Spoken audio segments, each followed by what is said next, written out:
할렐루야. 네, 오늘은 본문 말씀으로 성령의 세례를 받으라 라는 제목으로 하나님 말씀 전하겠습니다. 성령님은 하나님의 영이십니다. 그래서 성령님은 하나님의 영이시며 또 거룩한 영이시고, 또 성령님은 성경을 통해서 하시는 일들이 있습니다. 성령님은 먼저 우리에게 오셔서 우리를 돕는 역할을 하십니다. 원래 성령님의 원래 뜻이 뭐냐면 돕는 자라는 뜻이에요. 하나님의 영이신 성령님은 우리 안에 오셔서 우리의 삶을 돕고 우리가 잘 살아갈 수 있도록 우리를 두 번째는 인도하시는 분이십니다. 그리고 이 땅을 살아갈 때 우리를 위로하시는 분이 성령님이시고, 때로는 성령님은 우리의 상담자가 되셔서 우리가 어떻게 행해야 될지 모를 때 우리 인생을 인도하시고, 때로는 고치시고 이끌어 가시면서 우리 인생을 세우시는 분이 성령님입니다. 여러분, 우리가 운동선수를 봐도 한 운동선수가 어떤 감독을 만나냐에 따라서 그 운동의 어떤 수준이 달라집니다. 어렸을 때도 마찬가지입니다. 내가 의지만 있다면 어떤 선생님을 만나느냐에 따라서 그 인생이 달라집니다. 성경을 보면 성령님은 가장 탁월한 지도자요, 또 가장 탁월한 상담자요, 가장 탁월한 선생님이기 때문에 우리가 성령님을 내 인생의 라이프 코치, 인생의 코치로 딱 모시고 성령님을 따라가면 여러분의 삶 가운데 성령님께서 주시는 탁월함과 은혜가 정말 나타날 줄 믿습니다. 이 또 성령님은 또 더불어서 능력의 영이십니다. 그래서 성령님께서 임하시면 우리 삶을 괴롭히고 막고 있는 더러운 귀신이 떠나가고, 때로는 삶의 문제가 해결되고, 또 우리 삶에 능력이 임해서 막막하고 답이 없는 인생이 확 열리는 그런 축복이 또 성령님 안에서 나타나는 것입니다. 그래서 성령님이 오시면 성령님은 빛이기 때문에 우리의 인생의 어둠이 물러간다는 것입니다. 여러분, 삶의 빛은 오직 하나님께만 있습니다. 우리 삶에는 여러 가지 일들로 우리 삶에 어려움이 찾아옵니다. 관계의 상처라든지, 또 생활의 어려움이라든지, 또 염려라든지, 또한 육신의 어떤 질고라든지, 이런 일들 때문에 우리 인생에 어둠이 찾아오면 그 인생 꿈을 꾸지 못해요. 절망되고 실망하면서 그냥 아무런 의미 없이 하루하루 살아가지만, 성령께서 오셔서 어둠이 물러가고 빛이 오면 그때부터 우리 인생에 생명이 돋아서 마치 봄에 꽃이 피듯이 우리 인생에 꽃이 피고 여러분의 삶에 활력이 돋는 것입니다. 그래서 성령님은 깊은 슬픔으로 우리가 한숨 쉬고 탄식할 때 우리 안에 오셔서 우리의 지친 어깨를 쓰다듬으시면서 우리를 일으켜 세워주시는 분입니다.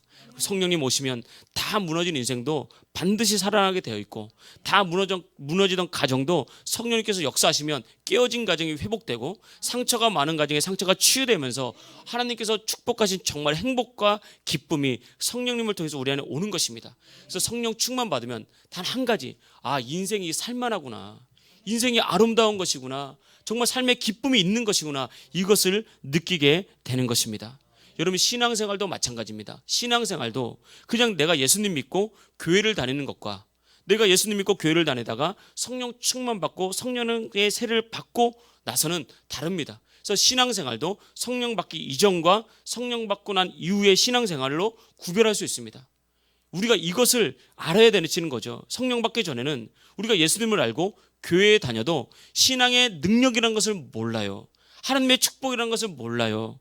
그냥 성령 받기 전에는 그냥 교회를 다니니까, 또 주일은 교회에 나오라고 하니까, 기도하라고 하니까, 뭔가 하라고 하니까 다 하는 거예요. 그러니까 성령 받기 전에는 교회 다니는 것이, 나는 주일날 잘 수도 있는데 잠을 못 자게 만드는 거고, 나는 주일날 어디 놀러 갈 수도 있는데 내가 놀러 가지도 못하게 만들고, 그러니까 성령 받기 전에는 모든 것이 하지 말라 이렇게 생각이 드는 것입니다.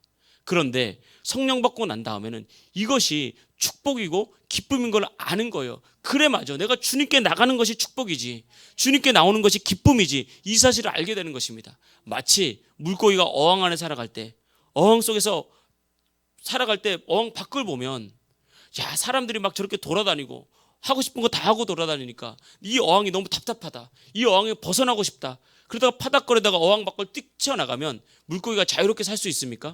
아닙니다. 죽는 거예요. 물고기가 모르기 때문에. 물고기는 어항 안에 있는 것이 가장 행복한 것이고, 어항 안에서 가장 기쁨을 누릴 수 있는 것입니다. 마찬가지입니다. 그리스도 예수 안에서 우리는 모든 축복과 승리와 기쁨을 얻는 것이고, 그리스도 예수 안에서 승리한 자는 세상에 나가서 반드시 승리할 수밖에 없습니다.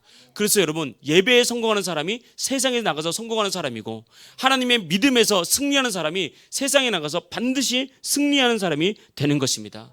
이렇게 우리가 성령 받으면 이 사실을 깨닫게 되면서 정말 예수 믿는 기쁨과 행복을 누리고 어떤 문제 앞에서도 두려워 떨지 않는 능력 있는 인생으로 변화가 되는 줄 믿습니다. 이것이 바로 예수 믿는 행복인 거죠. 때 성경을 보면 귀신 들린 아들을 둔 아버지가 귀신을 쫓아달라고 제자들에게 왔습니다. 그런데 제자들은 그 귀신을 쫓을 수 없었어요. 성경에 보면 귀신이 그 아이를 사로잡으면 물 가운데 뛰쳐 들어가게 만들고 불 가운데 들어가게 만들고 때로는 뒤로 쓰러지게 만들고 거품을 흘리게 만들고 지금으로 말하면 뇌전증, 간질 같은 질병을 일으키는 그런 귀신이 그에게 역사했습니다. 그러니까 아버지가 얼마나 두렵겠습니까?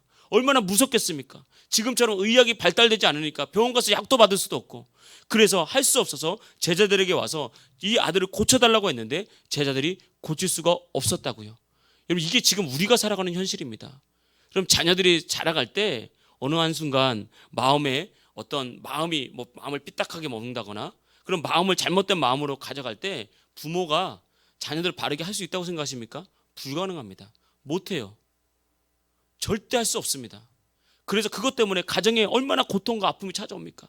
부모는 자녀를 사랑해서 날마다 눈물을 흘리면서 밥 좀 먹으라 밥 좀 먹으라 그러는데 집안에서 나오질 않는 거예요.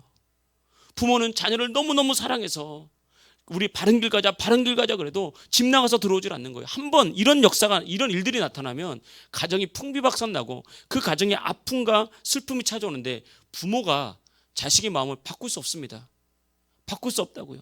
그때 부모가 할 수 있는 것이 한 가지가 있다면 그냥 자녀를 사랑하는 것과 아버지 앞에 엎드려 기도하는 거예요. 하나님 아버지, 이 자녀 내 아들이기 전에 하나님의 아들입니다. 내 딸이기 전에 하나님께서 먼저 보내신 딸입니다. 그러니 이 자녀에게 은혜를 주십시오라고 부모들의 기도가 살아나고 부모들의 믿음이 살아나면요, 언젠가는 반드시 하나님의 은혜로 그 가정이 살아나는 거예요. 이 사건도 그랬습니다. 이 아들을 쫓을 수 없을 때 예수님께서 오셔서 이 성령의 능력으로 귀신을 쫓고 아들을 온전하게 하셨거든요. 그것이 바로 성령 받은 사람의 능력, 성령 받은 사람의 특권입니다. 여러분 자녀들이, 저도 그렇게 기도합니다. 자녀들이 성공하고 훌륭한 사람 되고 나중에 정말 명망 높은 사람이 되기를, 저는 그게 1순위가 아닙니다. 언제나 그 2순위도 아닙니다. 저에게는 자녀들이 믿음 안에서 믿음을 잘 지키면서 하나님의 은혜 가운데 그 사랑 가운데 능력 있게 살아가면 어디 자리에 있든지 하나님께서 복을 주신다는 것입니다. 공부를 잘했다면 공부를 잘한 대로 그 상황에서 복을 주시고, 공부에 재능이 없어서 공부를 못했다면 공부를 못한 그 자리에서 복을 주시면서 하나님의 인생이 그에게 놀랍게 펼쳐지는 것입니다.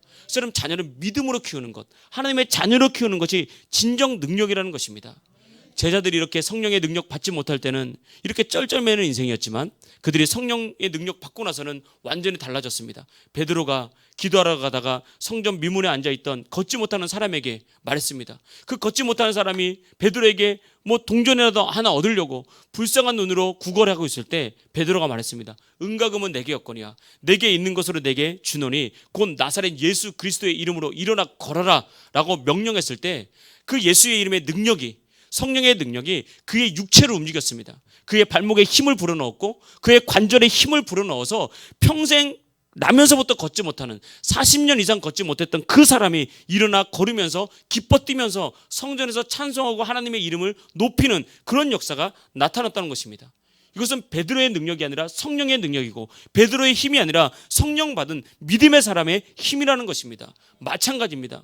우리 인생이 육체적으로는 장애가 아닐 수도 있습니다. 여러분 마음대로 걸어갈 때 걸어다니고 하고 싶은 일 다 할 수 있습니다. 그러나 우리의 마음에 장애가 있어서 마음이 늘 눌려서 실패감과 열등감과 낮은 자존감 때문에 괴로워할 수도 있고요. 또 상처라는 어떤 것이 내 발목을 잡고 상처에 어떤 장애가 있어서 늘 우울하고 외롭고 모든 것을 가졌지만 늘 외로운 가운데 마치 어두운 방 안에 혼자 웅크리고 있는 듯한 이런 인생을 살아가는 사람도 있고요. 또 주님 안에 주님께서 우리에게 능력을 주셨는데도 불구하고 나는 못한다, 나는 할 수 없다, 과거의 상처에 매여 있는 그런 사람도 많다는 것입니다. 영적인 장애를 가진 얼마나 많은 사람이 있습니까? 그런데 이런 것을 이기는 방법은 여러분 나의 힘으로, 사람의 방법이 아니라 우리가 성령 세례 받고 성령 충만하면 마치 그 걷지 못하는 사람의 발목에 힘을 얻듯이 여러분 10년 가운데 힘이 나면서 여러분 힘차게 일어나서 하나님의 능력 가운데 새로운 인생을 살게 될 줄 믿습니다. 바라기는 오늘 말씀을 통해서 정말 여러분의 성령님을 사모하시고 성령의 세례를 받을 수 있기를 원하고 성령 충만 받기를 진심으로 축복합니다. 오늘 말씀을 통해서 두 가지 말씀을 드릴 텐데, 첫째는 교회는 성령이 역사하는 교회가 돼야 된다. 그래서 여러분 교회를 위해서 하나님 우리 교회가 성령이 역사하는 교회가 될 수 있도록 도와주십시오라고 여러분 교회를 위해서 기도하면서 주의 몸된 교회를 세우시기를 주의 이름으로 축복합니다. 교회는 어떤 것입니까? 우리는 교회에 모여서 하나님께 예배합니다. 그리고 찬양도 합니다. 때로는 말씀에 대한 교육도 합니다. 때로는 함께 밥도 먹습니다. 3월 마지막 주에 교회에서 남성 2팀이 탁구 대회를 또 준비했거든요. 이런 탁구도 치면서 교제도 하고 함께 또 여러 가지 또 나눔도 갖습니다. 그러나 여러분 교회에 성령의 역사가 없으면 그것은 아무것도 아닙니다. 교회 밖에서 다 할 수 있는 거예요. 여러분 교회는 반드시 성령의 역사가 있어야 됩니다. 교회 안에 성령의 임재가 있고 성령의 역사가 있어야 되는데 이것이 없으면 교회 역시 껍데기에 불과한 것입니다. 교회의 주인이 성령님이 되셔서 정말 성령님 때문에 여러분의 인생이 살아나고 여러분의 인생이 변화되고 회복되고 정말 막혔던 담이 열리고 여러분 삶의 천국과 같은 삶을 누릴 수 있어야 교회는 세상과 다른 것이구나, 하나님의 역사가 있는 것이구나 라고 깨닫는 것이고 이것이 교회에 부어진 하나님의 축복이고 하나님의 계획이라는 거예요. 그래서 여러분 교회는 세상에 줄 수 있는 것에 집중하면 안 되고 세상에 줄 수 없는 것에 집중해야 되는 것입니다. 세상에 줄 수 없는 것, 돈으로 살 수 없는 것, 학벌과 지식으로는 얻을 수 없는 것, 하나님의 말씀이 증거되고 하나님의 생명이 나타나고 성령의 능력이 여러분 삶 가운데 나타나야 되는 것, 그것이 바로 교회인 줄 믿습니다. 여러분 우리가 집에 가보면 요즘에는 뭐 냉장고도 몇 대씩이나 있고 또 TV도 있고 컴퓨터도 있고 에어컨도 있고 다 있습니다. 그런데 전기가 나가서 전기가 들어오지 않으면 아무 무용지물이에요. 다 못 씁니다. 마찬가지입니다. 교회 역시도 마찬가지입니다. 교회가 화려하고 크고 많은 시설을 갖췄다 할지라도 성령의 역사가 없다면 정말 예배를 통해서 찬양을 통해서 여러분 마음 가운데 부어주시는 성령님의 은혜와 임재가 없다면 여러분 그것은 아무것도 아니라는 것입니다. 성령의 역사가 있고 성령의 임재가 있어야 그때부터 우리 인생이 달라지고 여러분의 삶 가운데 하나님의 축복의 역사가 나타날 줄 믿습니다. 여러분 우리 사도행전 2장은 성령의 강림과 함께 처음 교회가 시작되는 것입니다. 이때 오순절날 예루살렘에 성령이 임하시고 이때 처음 시작된 교회가 바로 예루살렘 교회입니다. 처음 시작됐다 그래서 한자로 초대교회라 그러는 거예요. 이때 초대교회가 시작됐는데 이 초대교회는요 아무것도 없었습니다. 심지어 사람들이 모여서 예배드릴 장소도 만만치 않았단 말입니다. 지금은 그래도 의자가 있어서 편안하게 앉아서 예배드리고 추우면 히터를 틀고 또 더우면 에어컨을 틉니다. 그러나 이때는 추우면 그냥 막 이불이라도 덮어쓰고 예배를 드리는 것이고 더우면 땀을 뻘뻘 흘리면서도 예배를 드렸습니다. 그러나 이들에겐 기쁨이 있었다고요. 추위와 더위나 상황이 이들의 예배를 하나님께 나가는 것 전혀 방해할 수가 없었습니다. 왜 그렇습니까? 아무것도 없었지만 이들이 세상에 감당할 수 없는 강력함을 갖고 있었던 이유는 그들 안에 성령이 역사했기 때문에 그렇습니다.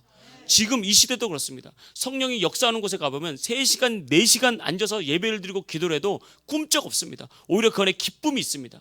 감사가 있습니다. 그들 안에 간증이 있다 이 말입니다. 이것이 바로 성령이 역사하는 교회의 특징이라는 것입니다. 그래서 여러분 항상 우리 안에 성령 충만을 사모하고 우리가 교회를 다닐 때 하나님 내가 예수님 믿습니다. 그 교회에 다닙니다. 그래 여기서 끝나지 않기를 원합니다. 내가 정말 성령 충만 받기 원합니다. 성령 세례 받기를 원합니다. 주님 안에 감춰진 놀라운 비밀과 축복을 누릴 수 있는 인생 되기를 원합니다. 여러분 간절히 기도함으로 성령 충만 받고 성령 세례 받아서 정말 여러분 안에 역사하시는 성령님의 강한 축복과 은혜가 넘칠 수 있기를 주의 이름으로 축복합니다. 두 번째 마지막 말씀인데 성령님은 우리 안에 오셔서 우리의 인생을 살리신다는 것입니다. 오늘 2장 2절 하나만 보겠습니다. 호련히 하늘로부터 급하고 강한 바람 같은 소리가 있어 그들이 앉은 온 집에 가득하며 여기서 바람이라는 단어는 우리가 이스라엘 말 우리 성경이 이스라엘 말을 번역한 거잖아요. 루하라는 말입니다. 이게 루하라는 말은 무슨 뜻이냐면 생명이라는 뜻이에요. 그러니까 성령님은 바람처럼 임하시고 또 성령님이 오실 때 생명의 역사가 나타나는데 한마디로 말하면 성령께서 임하시면 살아나는 역사, 생명의 역사가 나타난다는 것입니다. 그래서 여러분 학생들 사춘기 되면요 고유의 표정과 눈빛이 있거든요. 그런데 그들 안에 성령이 임하잖아요. 그러면 그들의 태도가 달라집니다. 삐딱하게 반항적인 자세가 저절로 바르게 딱 앉혀지고요. 눈빛이 그냥 동태 눈깔이라 그러나요? 그 눈빛이 반짝반짝 빛이 납니다. 성령께서 임하면 이렇게 된다고요. 왜냐하면 꿈이 생겼거든요. 공부가 막 쳐다보기 싫었던 공부가 좀 해볼 거라는 의욕이 생겨요. 성적은 둘째치고 나도 좀 제대로 살아봐야 되겠다는 의욕이 생깁니다. 이게 살아나는 역사거든요. 살아나는 역사. 여러분, 성령께서 임하면 가정에도 살아나는 역사가 나타납니다. 과거에는 그냥 돈만 벌어다 주면 다지라고 생각했던 것이, 내가 돈을 벌어다 주지만 내가 가장으로서, 남편으로서, 아버지로서 가정을 세워야 되겠구나라고 생각하면서 가정에 대한 살아나는 마음이 생겨서 인생이 살아나고 가정이 살아나고 그 사람이 가는 곳에 하나님의 축복의 역사가 살아나는 것입니다. 그래서 성령님은 언제나 살리는 역사, 그래서 우리 인생을 되게 만드는 것입니다. 더 나아가서 성경을 보면 성령은 살아나게 하시는 영이기 때문에 우리 안에 역사할 때 때로는 육체의 질병이 치유되기도 합니다. 우리는 병원에 가면서 의사의 약을 먹고 청험을 받고 치유를 받습니다. 이것은 좋은 겁니다. 이 의학의 발달 역시도 하나님께서 우리 인간에게 주신 축복입니다. 그래서 과거에는 어쩔 수 없이 고통당했던 그런 질병들을 의사의 손길이나 좋은 약을 통해서 빨리 회복되고 치유가 되는 것이죠.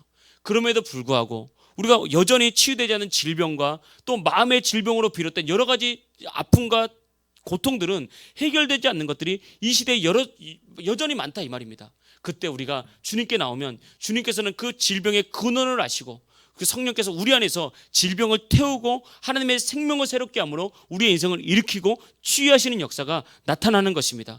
또 성령이 역사하면 막혔던 인생이 열리기도 하고 묶였던 문제들이 풀어지면서 인생이 반드시 살아나는 놀라운 역사가 나타납니다. 이것이 성령께서 하시는 일이라는 것입니다. 그래서 하나님의 성령이 여러분 안에 확 들어가면요, 여러분의 기쁨이 생기기 시작하는데, 그때 비로소 여러분 안에 봄이 시작되는 거. 봄이 우리가 청춘이라고 그러잖아요. 푸를 청자, 푸르는 인생이 시작된다는 것입니다.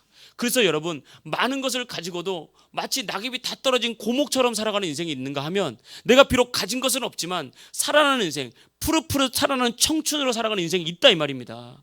여러분, 바라기는 여러분 청춘으로 하나님의 생명으로 살아가길 축복합니다. 그러면 지금은 내가 아무것도 없어도 하나님의 생명이 결국은 싹을 틔우고 꽃을 피우고 열매를 맺게 하는 것입니다. 그래서 여러분 인생이 반드시 달라질 줄 믿습니다. 제가 몇 년 전에 기도원 가서 기도할 때 한 청년이 거기서 간증을 했습니다. 24살 대학원에 다니는 고준희 학생이라는 여학생의 간증이에요.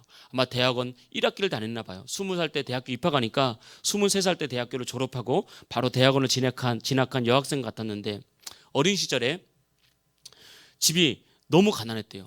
그러니까 이 아이가, 이 고준이라는 청년이 간증을 할 때, 그때는 어린 시절에 그렇게 막 가난을 경험한 아이들이 흔치는 않았던, 있긴 있어도 많지 않았던 그런 시대였습니다. 근데 너무 가난했고 아버지가 술을 너무 좋아하고, 그래서 정말 자기는 자기의 인생에 꿈을 꿔본 적이 없대요. 집은 너무 가난한데 집에 들어가면 아버지는 늘 술에 취해 있는 모습, 어머니는 그 아버지, 술 취한 아버지를 이렇게 막 잠재우려고 막 이렇게 옆에서 애쓰는 그 모습, 너무 가난하고 힘드니까 자기는 그냥 뭐 인생이란 것이 다 이렇게 사나 보다, 그렇게 어린 시절을 지내기 시작했습니다. 그러면서 이 아이가 자라면서 중학생이 됐는데 우울증이 찾아온 거예요. 친구 만나기 싫고, 환경이 너무 그렇다 보니까 대인기피증. 오늘도 보면 여학생들은 이렇게 핑크색 가방도 메고 이렇게 다녀야 되는데, 아버지가 다 술 먹고 딸바보라 그러는데, 남들은 다 딸바보라 그러면서 딸을 그렇게 이뻐하는데 우리 아빠는 맨날 가면 술 먹고, 집은 늘 가난해 있고, 엄마는 그냥 술 먹은 아빠 뒤치다꺼리하기 바쁘고, 그러니까 대인기피증에 걸리고 학교도 가기 싫고 친구도 만나기 싫고 우울증에 걸리면서 중학교 시절을 겨우 보내고 고등학교를 졸업했는데, 하나님께서 이 여학생에게 은혜를 베푸셨어요. 고등학교에 입학했는데 옆에 짝꿍이 교회를 다니는 아이였어요. 그런데 늘 이 아이가 우울해 있으니까 이 짝꿍이 너 나하고 교회 한번 가볼래? 그랬는데 이상하게 그날따라 그냥 그 친구의 말 따라 그래 교회 한번 가보지 뭐, 그러면서 그 친구와 함께 교회를 갔다고 합니다. 교회를 갔는데 그 친구가 다니는 교회가 작은 교회였는데 그냥 같이 가서 그냥 찬양을 하는데 그냥 찬양하는 게 즐거웠고 교회 가는 게 즐거웠대요. 근데 자기 집 분위기와는 너무 다르게 교회 가니까 사람들이 환하게 웃고 찬양하는데 기뻐하고 박수치고 끝나면 막 웃으면서 인사하고 잘 지냈냐고 물어보고, 그 분위기가 너무 좋았답니다. 자기가 평생 경험해보지 못한 분위기. 그러면서 교회를 그냥 좋아서 그냥 다녔대요. 근데 교회를 한 반년인가 좀 다니기 시작하는데 목사님께서 설교를 하시는데, 우리가 예수님 믿고 교회를 다닐 때 성령이란 것이 있다. 성령 충만받고 성령 세례를 받으면 우리의 인생들은 정말 달라진다. 슬픔과 우울 떠나가고 하나님께서 기쁨을 주시고 실망과 절망은 떠나가고 꿈과 비전을 주시는데 정말 그런 인생 살려면 성령 받아야 된다. 교회만 다니는 것으로는 부족하다. 이런 말을 듣는데 지금까지는 그 학생이 내 인생이 행복할 수 있다고 한 번도 생각해 본 적이 없대요. 한 번도. 그렇게 너무 힘들게 자라다 보니까. 그런데 하나님께서 은혜를 주시니까 그 설교를 듣는데 그 설교가 이 여학생의 마음에 확 들어온 거예요. 그래? 나도 그럼 행복하게 살고 싶다. 이 상황을 한번 바꿔보고 싶다. 나도 정말 주님의 축복을 누리고 싶다. 그러면서 그 말씀 듣고 기도하면서 정말 다른 사람은 평범하게 기도하는데 은혜가 임했으니까 주여 하면서 정말 간절히 성령 충만을 구하면서 간절히 부르짖고 기도하는데 성령이 이 여학생이 임한 거예요. 이 여학생에게 임해서 성령이 역사하기 시작하니까 이 여학생이 눈물 콧물 흘리면서 하나님의 사랑 가운데 내가 정말 그렇게 힘들고 어려울 때도 하나님이 나를 여전히 사랑하셨고 지금도 나를 너무 사랑하시고 나는 늘 엄마 아빠의 그런 힘든 가정 속에서 외롭고 힘들게 자랐지만 하나님이 나와 함께 하시니 너무 기쁘고 너무 감사한 그것이 그 물밀듯이 그 아이의 심령에 이렇게 파도처럼 들어왔는데 그 아이가 평생에 산다는 것이 이렇게 기쁜 것이구나. 인생이 이렇게 아름다운 것이구나. 나도 꿈을 꿀 수 있구나. 이것을 깨달았다 그럽니다. 이때부터 이 아이가 생각을 했어요. 그래, 내 인생이 달라지기 위해서는 이제부터 공부를 해야 된다. 사람마다 뭐 길은 틀리지만 이 여학생에는 그 은혜가 들어왔어요. 그러면서 고등학교 1학년 1학기 말부터인가 이제 공부를 하기 시작했습니다. 근데 집안이 가난해서 단 한 번도 학원에 가본 적이 없대요. 한 번도 학원을 가본 적이 없는데 하나님께서 이 여학생에게 지혜와 총명을 주셔서 이 여학생이 서강대 공과대학을 입학을 했습니다. 서강대 공과대학을 입학을 하고 거기서 졸업하자마자 이제 카이스트 대학원에 진학해서 대학원 1학기 과정을 보내고 있는데 카이스트에 진학해 보니까 아이들이 너무 똑똑하다는 거예요. 자기가 이 아이들하고 경쟁을 해야 되는데 아무리 공부를 해도 따라갈 수 없을 정도로 아이들이 너무 똑똑해서 자기가 너무 스트레스를 받는데 어느 날 삶이 이렇게 힘들어지고 스트레스 받으면 악한 영들이 딱 시험거리를 갖고 치고 들어오거든요. 자기 마음에 이런 생각이 들더래요.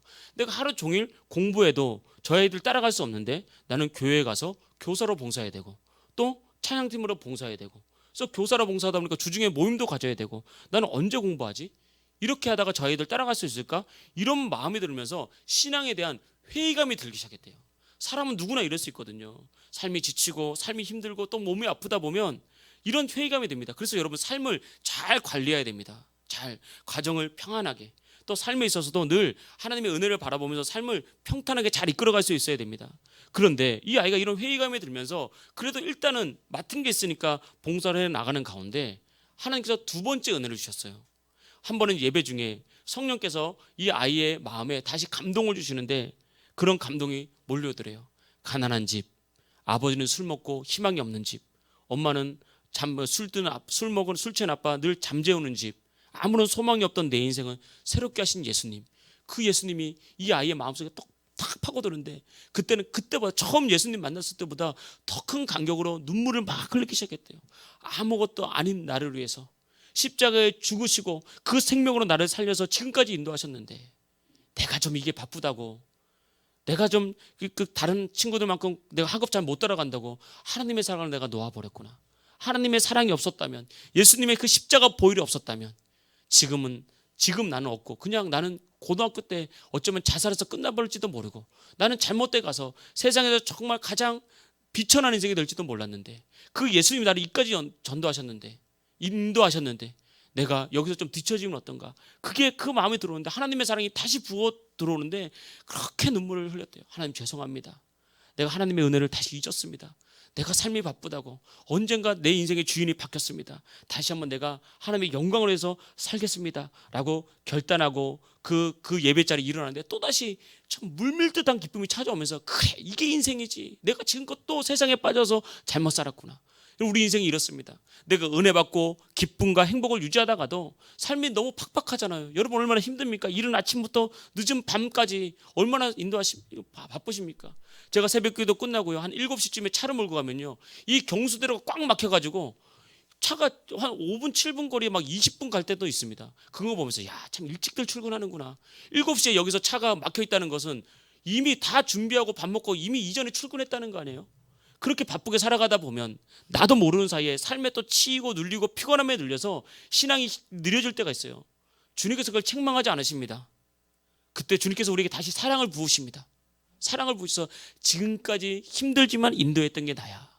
그리고 앞으로도 더 큰 축복을 너에게 베풀어 줄 사람도 나야. 나와 함께 가자. 나와 함께 동행하자. 그렇게 주님께서 우리를 인도하시는 것입니다. 그래서 이 여학생이 그렇게 은혜 받고 하나님께 기도를 하는데 자기가 작정을 해서 7개월을 작정 기도했대요. 내가 다시 이 신앙을 회복하고 다시 하나님께서 하나님께 새로운 비전을 받기 위해서 7개월 동안 매일 그 바쁘고 공부하는 일정 교회 봉사하는 가운데 작정 기도하면서 매일 시간을 내서 교회 가서 기도를 하는데 하나님께서 은혜를 베풀기 시작하는데 하나님께서 또다시 그때 학원 한 번도 안 다니고 공부할 때 지혜와 총명을 주셨던 것처럼 다시 하나님의 지혜가 이 여학생에게 부어지는데 이 여학생이 뭐 몇 등 했다 이런 얘기는 안 하더라고요. 그런데 그때부터 내가 그렇게 힘들게 했던 공부가 하나님의 은혜로 잘 풀려가면서 지금은 내가 정말 하나님께 기쁨으로 신앙생활하고 기쁨으로 공부하고 있고 내 삶을 하나님께 온전히 맡기니까 하나님께서 나의 삶을 인도하실 것을 믿습니다라는 간증을 마쳤던 것입니다. 여러분, 이것이 바로 성령께서 역사하시는 힘입니다. 여러분, 성령은 여러분의 인생을 여십니다. 성령은 우리의 인생을 여십니다. 여러분, 성령님이 자녀들의 인생을 여는 것입니다. 그래서 여러분, 우리가 철저히 주님 만나고 성령 충만 받을 때 어둠과 실패는 떠나가고 우리 인생을 주님께서 일으켜 세울 줄 믿습니다. 여러분, 우리 인생에 이 저주의 사슬이라는 것이 있습니다.